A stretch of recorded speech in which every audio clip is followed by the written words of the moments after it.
Personajes anónimos. Elena Moral Tapia. Y muchas veces me pregunto cómo he podido llegar hasta aquí. Si existirá el destino, la suerte, si ya está todo escrito en el momento de nacer, o somos nosotros, por nuestro propio pie, los que decidimos el camino que tomar. Me decían que la guerra era mala, que las condiciones de aquel momento no podían ir a peor, pero si ya has nacido con la guerra, tampoco conoces nada mejor. No conoces esa vida de la que los mayores hablan refiriéndose a sus tiempos mozos.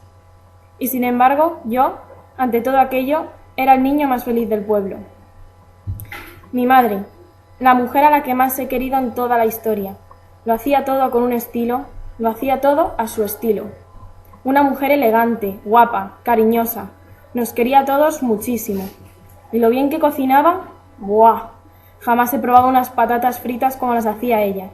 Las echaba todas en una sartén gigante, con mucho, mucho aceite. Que además, como el de Sierra Morena, no hay ninguno, y mucho mejor aún si era de nuestro propio olivar. Ella lo hacía todo perfecto.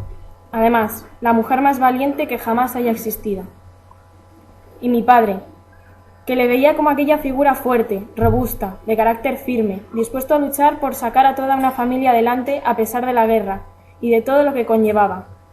Aquel que no aceptaba sino más que sus propias decisiones eran las que se debían tomar. Y no te atrevieras a cuestionarlas, porque no le tendría reparos en enseñarte lo que era el dolor de una mano trabajadora sobre tu rostro. Y aquel hombre que se hacía querer por toda su familia, con todos los pequeños detalles que nos dedicaba. Y yo era, y sigo siendo afortunadamente, el mayor de los 3 hermanos. Y créeme que aun siendo el mayor, era demasiado pequeño para la dureza que tuve que vivir los años posteriores, cuando mi padre, con un grupo de compañeros y algunos amigos del pueblo, consideraron que el régimen impuesto era nefasto y debían imponerse a él. Tú no eres capaz de imaginarte, Elena, la tristeza de aquel momento, la angustia con la que vi a mi madre día tras día levantarse.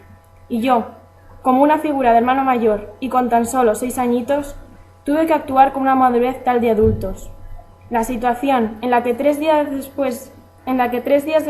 de encarcelamiento de mi padre por el régimen franquista, llegó una carta a mi madre en la que nos hacían constar del futuro fusilamiento de mi padre.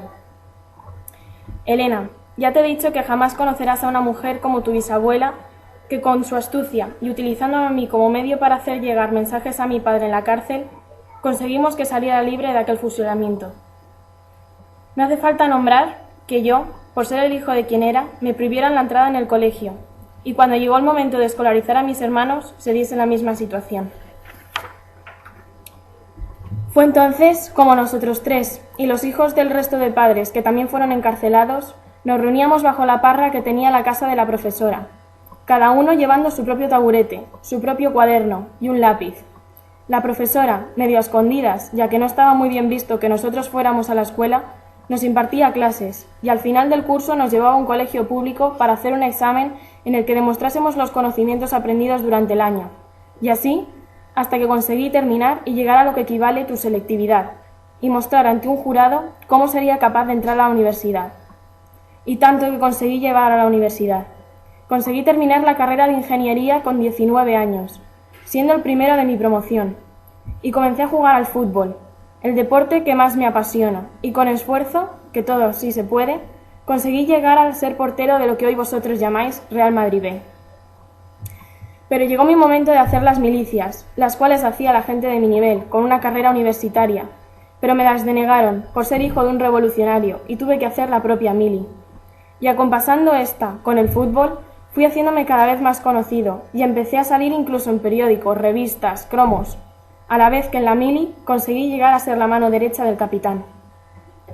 El mismo Real Madrid llegó a querer ficharme, pero mis objetivos en la vida no eran esos. Yo quería ejercer mi ingeniería, y tras terminar la mili, una pequeña empresa me contrató. Y fue en aquellos años cuando conocí a tu abuela. Dio tiempo a que yo me diera cuenta de que era el amor de mi vida para que en la empresa de gran rango en Madrid me llamase para trabajar como director. A partir de este momento comencé a tener grandes proyectos en los que era yo quien dirigía al resto.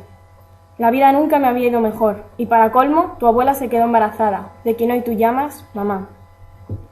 Tu madre creció de ciudad en ciudad española, en las que yo era destinado, y sin darnos cuenta habían pasado los años, la familia había crecido. 3 hijos, una mujer, un gran trabajo. Y hoy, Elena, ¿cómo me ha cambiado todo desde mi infancia? ¿No lo ves? Jamás te rindas ante nada, jamás creas que no puedes salir de una situación. Con esfuerzo puedes superar todo aquello que te propongas. No tengas resentimientos, todo ocurre por algo, y de cada mala situación, tómala como un aprendizaje de la vida. Y sin olvidar tu pasado, tan solo mira hacia el futuro, pero sobre todo, vive este presente.